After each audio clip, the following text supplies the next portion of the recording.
السلام علیکم دوستو جب بھی انسان نے زمین پر تکبر کیا، ظلم کیا تو اللہ نے اسے نشان عبرت بنا دیا۔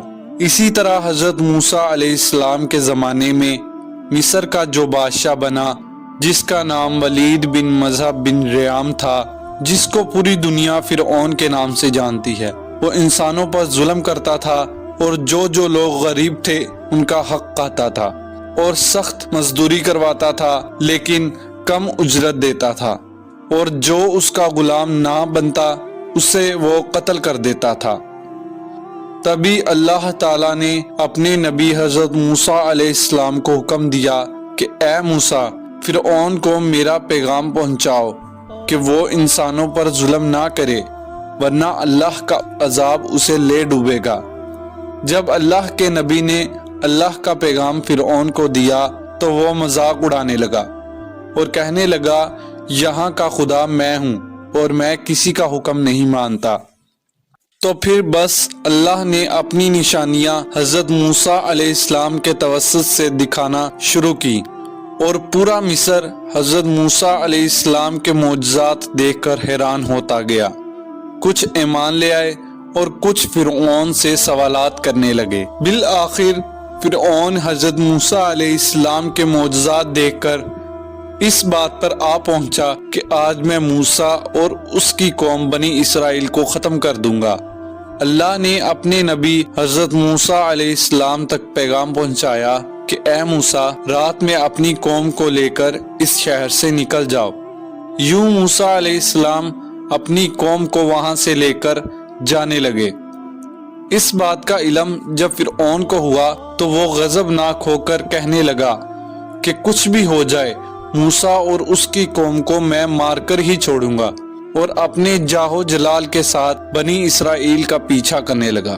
پھر آگے اللہ کے نبی موسیٰ علیہ السلام اپنی قوم کے ساتھ اور پیچھے پیچھے فرعون کا لشکر ان کو مارنے کے لیے آتا رہا۔ بالآخر بنی اسرائیل دریا کے کنارے پہنچ گیا۔ فرعون کا لشکر انہیں دریا کے پاس پہنچتا دیکھ کر رک گیا۔ جب بنی اسرائیل والوں نے دیکھا کہ آگے دریا ہے تو وہ حضرت موسیٰ علیہ السلام سے کہنے لگے، اے موسیٰ، تو نے ہمیں کہاں پھنسا دیا ہے؟ پیچھے فرعون کا لشکر ہمیں قتل کرنے کے لیے آ رہا ہے اور آگے یہ دریا ہے۔ تو اللہ کے پیارے نبی حضرت موسیٰ علیہ السلام نے فرمایا، اے لوگو، تم گھبراؤ نہیں، اللہ ہمارے ساتھ ہے اور فرعون ہمیں کبھی نہیں مار سکتا۔ تو بنی اسرائیل والوں نے حضرت موسیٰ علیہ السلام سے کہا کہ اب ہم جائیں گے کیسے؟ تبھی غیب سے آواز آئی کہ اے موسیٰ، اپنا عصا دریا میں دے مار۔ آپ نے اپنا عصا دریا میں دے مارا۔ آپ کے عصا مارنے کی دیر تھی کہ آدھا پانی ایک طرف اور آدھا پانی ایک طرف ہو گیا، اور اللہ نے درمیان میں راستہ واضح کر دیا۔ تبھی بنو اسرائیل کے کسی قبیلے میں سے ایک شخص بولا، اے موسیٰ، ہم آپس میں بنتے نہیں، اپنے خدا کو کہہ کہ ہمارے لیے الگ الگ راستے بنائے۔ تو حضرت موسیٰ علیہ السلام نے دریا میں 12 جگہوں پر عصا مارا اور 12 مختلف راستے بنا دیے، جن میں سے بنو اسرائیل کے 12 قبیلے گزر کر جانے لگے۔ فرعون کا لشکر یہ دیکھ کر کہ بنو اسرائیل والے یہاں سے گزر رہے ہیں، وہ بھی گزرنے لگے۔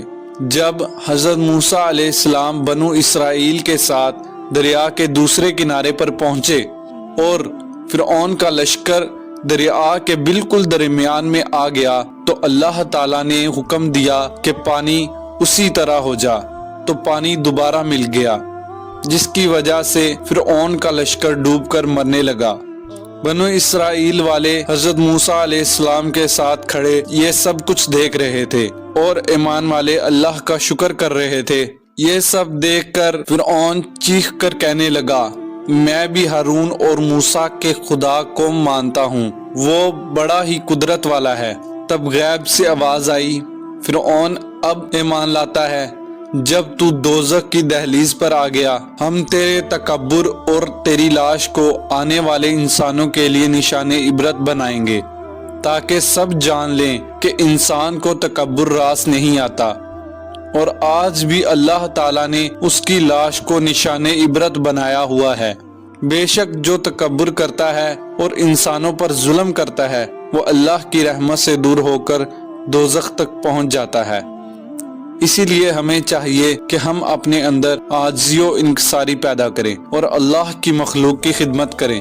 امید کرتا ہوں آپ کو ویڈیو پسند آئی ہوگی۔ اگر آپ کو ویڈیو پسند آئی ہو تو اس کو لائک، کمنٹ اور شیئر کر دیں اور ہمارے چینل کو سبسکرائب کرنا مت بھولیے گا۔ اللہ حافظ۔